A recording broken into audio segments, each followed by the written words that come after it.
जो मेरी उपासना जितने देर तक करता है, जिस तन्मयता के साथ करता है, यदि उतनी तन्मयता के साथ उतने देर तक यदि गुरु का वो स्मरण नहीं करता है, गुरु की आराधना नहीं करता है, तो भी मैं उसकी आराधना का निषेध करता हूँ। भगवान कहते हैं मुझसे भी ज्यादा गुरु की आराधना करो। राम को भी ये जानने के लिए कि मैं राम हूँ, गुरु की आवश्यकता पड़ी। कृष्ण को ये जानने के लिए कि मैं कृष्ण हूँ, गुरु की आवश्यकता, गुरु की आवश्यकता। स्वयं परम ब्रह्म को भी परम ब्रह्म जानने के लिए गुरु की आवश्यकता पड़ी। इसलिए गुरु से बड़ा इस सृष्टि में कुछ है ही नहीं। आप भगवान की आराधना कर रहे हैं, नहीं कर रहे हैं, इससे भगवान को कोई फर्क नहीं पड़ता। वो पूर्ण है, पूर्ण को अपूर्ण की कभी आवश्यकता नहीं होती है, ये हमेशा ध्यान रखिए। गुरु परमात्मा का साकार रूप है। गुरु को शिष्य की आवश्यकता नहीं है। गुरु को जहाँ पहुँचना था, गुरु ब्रह्मा गुरु विष्णु गुरुदेव महेश्वर, गुरु साक्षात पर ब्रह्म, वो पर ब्रह्म है। ब्रह्म से उसकी तुलना भी नहीं की गई है। जी जी, ऊपर है, कहा गया साक्षात ब्रह्म है वो। तस्मै श्री गुरुवे नमः। वो यहीं तक बात नहीं होगी। अखंड मंडलाकारम व्याप्तम जेन चराचरम। तत्पदम तत्। अक्षर में जानते हैं कौन व्याप्त? अक्षर में इस ब्रह्मांड का नायक ही व्याप्त होता है। इसका मतलब कि कोई साधारण चीज नहीं है, वो ब्रह्मांड का नायक है।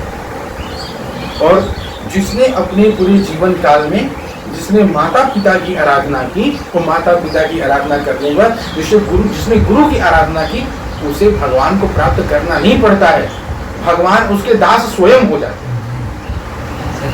भगवान उसके चरण के रज को खोजने लगते हैं।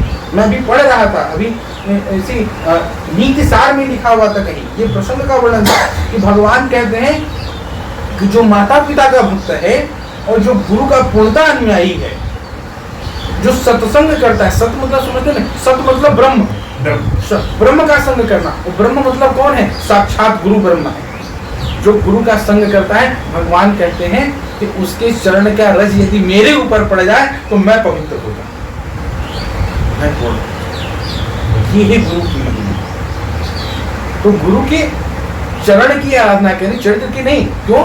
क्योंकि जो भी इस संसार में मानव शरीर को प्राप्त किया है, माया उसे छोड़ेगी थोड़ी नहीं, क्योंकि माया भी तो उसी ब्रह्म का ही स्वरूप है ना, तो वो छोड़ेगी कैसे?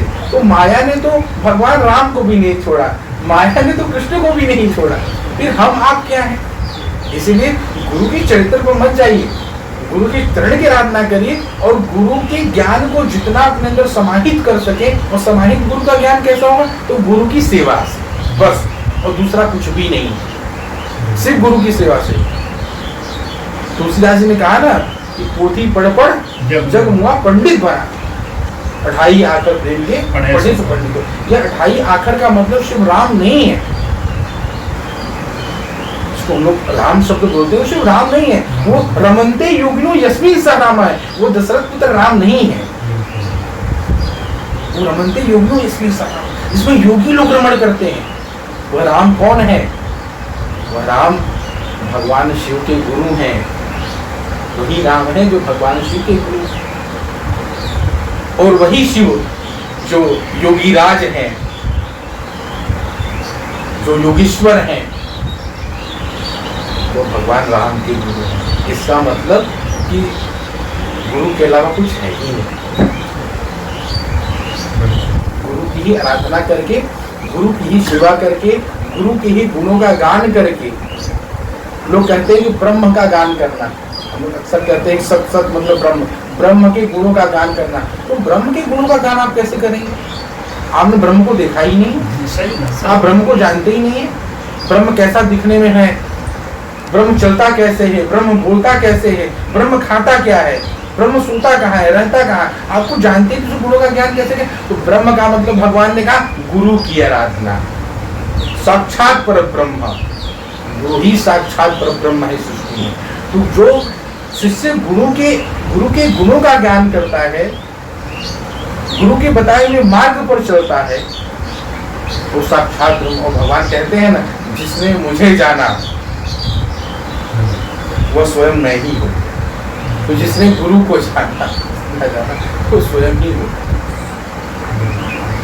इसीलिए मैंने बोला भी कि मैंने जब आपको देखा तो मुझे लगा कि मैं ओशो को देख रहा हूँ, तो कहने का तात्पर्य सिर्फ इतना सही था। कि कहीं ना कहीं आपने जिया है, तब वो दृष्टि आई।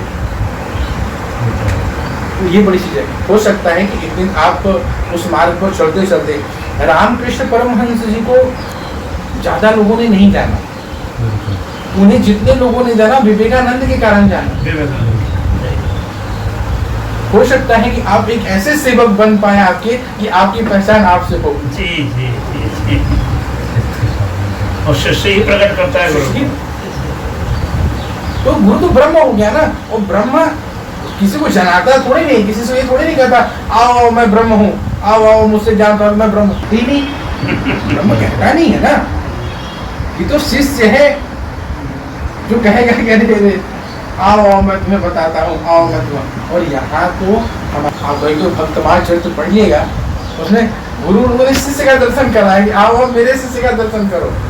और कई गुरु, बहुत गुरु तो ऐसे हुए परंपराओं में कि मुझसे तो बाद में श्राद्ध करना, तो मेरे शिष्य से ही निपट,